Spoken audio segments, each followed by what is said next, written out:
Muy bien. Es la página 18, por favor, de su libro de lectura. Ustedes van leyendo con la vista donde se va a quedar cuando yo pause, ¿verdad? Entonces, En un lugar de la Mancha de cuyo nombre no quiero acordarme, no ha mucho tiempo que vivía un hidalgo de los... permítanme, lo voy a regresar todo porque si no, ahí está.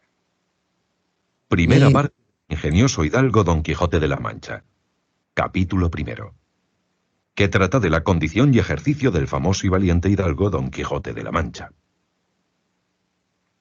En un lugar de la Mancha de cuyo nombre no quiero acordarme, no ha mucho tiempo que vivía un hidalgo de los de lanza en astillero, adarga antigua, rocín flaco y galgo corredor. Una olla de algo más vaca que carnero, salpicón las más noches, duelos y quebrantos los sábados, lentejas los viernes, algún palomino de añadidura los domingos, consumían las 3 partes de su hacienda. El resto de ella, concluían, sayo de velarte, calzas de velludo para las fiestas, con sus pantuflos de lo mismo, y los días de entresemana se honraba con su vellorí de lo más fino. Tenía en su casa una ama que pasaba de los 40, y una sobrina que no llegaba a los 20, y un mozo de campo y plaza, que así ensillaba el rocín como tomaba la podadera. Frisaba la edad de nuestro hidalgo con los 50 años. Era de complexión recia, seco de carnes, enjuto de rostro, gran madrugador y amigo de la caza. Quieren decir que tenía el sobrenombre de Quijada o Quesada, que en esto hay alguna diferencia en los autores que de este caso escriben, aunque por conjeturas verisímiles se deja entender que se llamaba Quijana.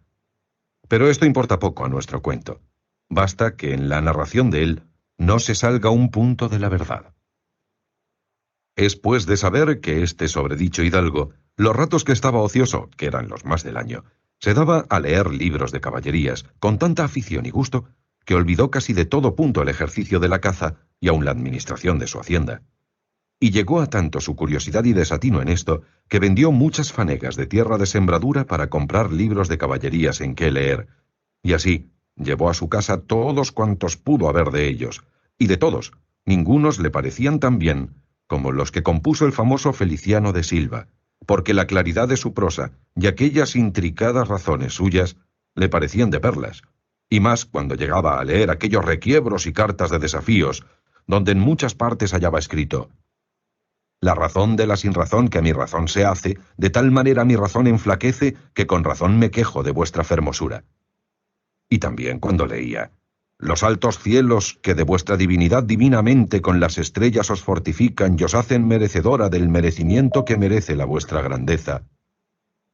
Con estas razones perdía el pobre caballero el juicio, y desvelábase por entenderlas y desentrañarles el sentido, que no se los sacara ni las entendiera el mismo Aristóteles y resucitara para solo ello.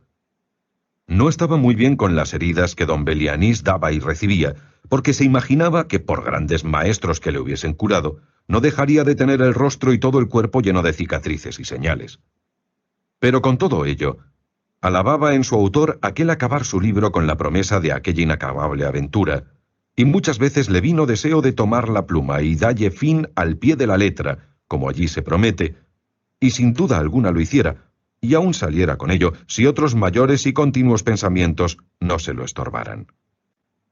Tuvo muchas veces competencia con el cura de su lugar, que era hombre docto, graduado en Cigüenza, sobre cuál había sido mejor caballero, Palmerín de Ingalaterra o Amadís de Gaula.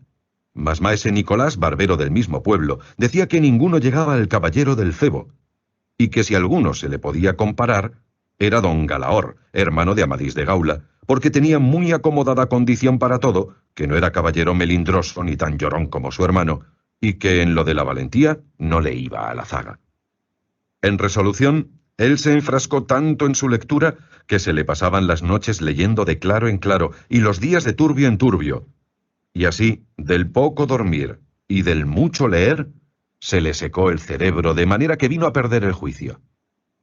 Llenósele la fantasía de todo aquello que leía en los libros, y así de encantamientos como dependencias, batallas, desafíos, heridas, requiebros, amores, tormentas y disparates imposibles. Y asentósele de tal modo en la imaginación que era verdad toda aquella máquina de aquellas soñadas invenciones que leía, que para él no había otra historia más cierta en el mundo. Decía él que el Cid Ruiz había sido muy buen caballero, pero que no tenía que ver con el caballero de la ardiente espada, que de solo un revés había partido por medio dos fieros y descomunales gigantes. Muy bien. Nos vamos a quedar ahí y ustedes me van a decir, a ver, ¿quién me dice ahí dónde se quedó el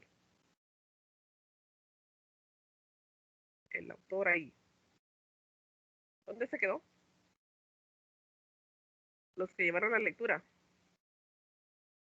Ronald, ¿dónde? Cabal en el último. Yo me perdí, mis. Se perdieron en Gigantes. Ronald, ¿tú dónde decís? Sí, cabal en el último párrafo de la página donde dice rematando ya su juicio. Muy bien. Ahí Merito se quedó. ¿Sí? Entonces se los voy a dejar ahí porque fíjense que, bueno, yo lo traté de escuchar, pero como es un libro extenso, ¿verdad? O sea, lo dice todo detalladamente, ¿sí? No está como resumido aquí como está en el libro. Entonces, me dio risa, ¿verdad? Se dieron cuenta que utilizan muchas incoherencias, donde dice acá, merecedora del merecimiento que merece la vuestra grandeza. Y que hasta el cerebro se le secó y por eso se volvió loco, dice, ¿verdad? Muy bien. Entonces, me va a hacer favor, Andrea, de leer bueno, yo voy a leer este último para que tú completes el siguiente de la página. Rematado ya su juicio, vino a parar en el más extraño pensamiento que jamás tuviera ningún loco de este mundo, el de que para aumento de su honra y mejor servicio de su república, debiera hacerse caballero andante e irse con sus armas y caballo en busca de aventuras, deshaciendo de todo género de agravios y poniéndose en peligro que le darían eterno nombre y fama. Mariana, por favor, termina de leer el último, los 3 párrafos, por favor. Miss, yo me perdí. Vamos por la página 19, donde dice, por el valor de su brazo, imaginábase.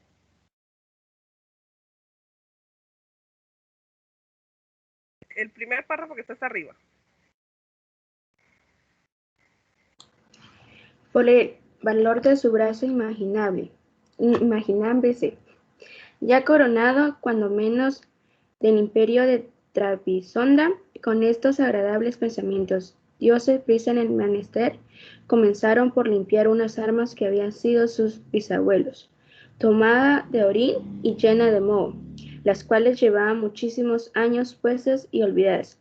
En un rincón fue luego a ver su orisín, y aunque éste tenía más cuartos que un regal, más tallas que el caballo de Gonela, me pareció que ni el bucéfalo de Alejandro ni Babieca y el del Cid podría comparársele. ¿Sigo? Por favor. 4 días se le pasaron buscando nombre que ponerle, porque, según se decía a sí mismo, no era razón que el caballo caballero tan famoso, que estuviese sin nombre con quien distinguirse, y justo que era que al cobrar su señor un nuevo asentado, el jaco mudara también de nombre y lo tuviera estruendo como comienza la nueva situación. Así, después de muchos nombres de Formo, Porro y Quito, añadió deshizo y tornó hacia su memoria. Al fin le vino a llamar Rocinante, nombre alto, sonoro y significativo, de lo que había sido cuando fue Rocín, antes de lo que ahora era, el más grande y el primero de todos los ricines del mundo. ¿Sigo? Gracias. Franco, por favor. Bautizado y tan a su gusto el caballo, quiso hacerle consigo mismo y en este quebradero gastó 8 días al cabo, de los cuales vino a llamarse Don Quijote. Pero acordándose de que el valeroso Amadís no se había contentado con solo llamarse Amadís a secas, sino que añadió el nombre de su reino y patria, por hacerla famosa, y se llamó Amadís de Gaula. Él también quiso añadir al suyo el nombre de la suya por llamarse Don Quijote de la Mancha, con lo que a su parecer declaraba muy Miss, ¿me escucha? Sí, te escucho. Miss, Sí, te escucho, Franco. Continúa, por favor.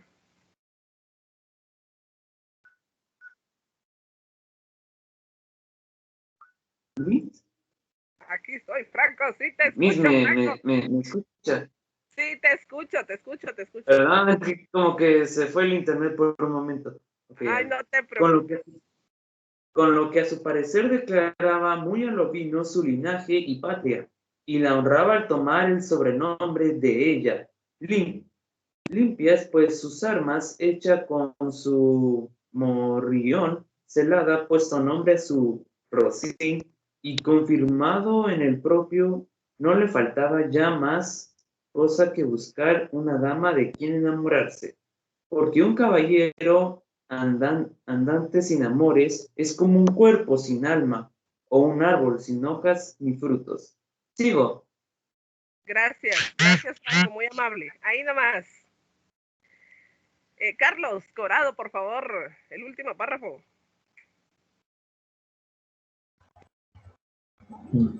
Decíase él, si yo, por mal de mis pecados o por mi buena suerte, me encuentro por ahí con alguien gigante, como un ordinario suele acontecer a los caballeros andantes, y lo derribó y le parto por mitad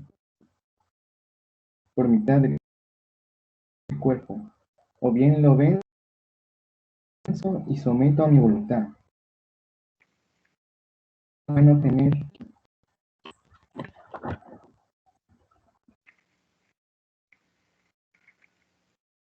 de rodillas ante mi dulce señor voz humilde. Yo, señora, soy el gigante cara,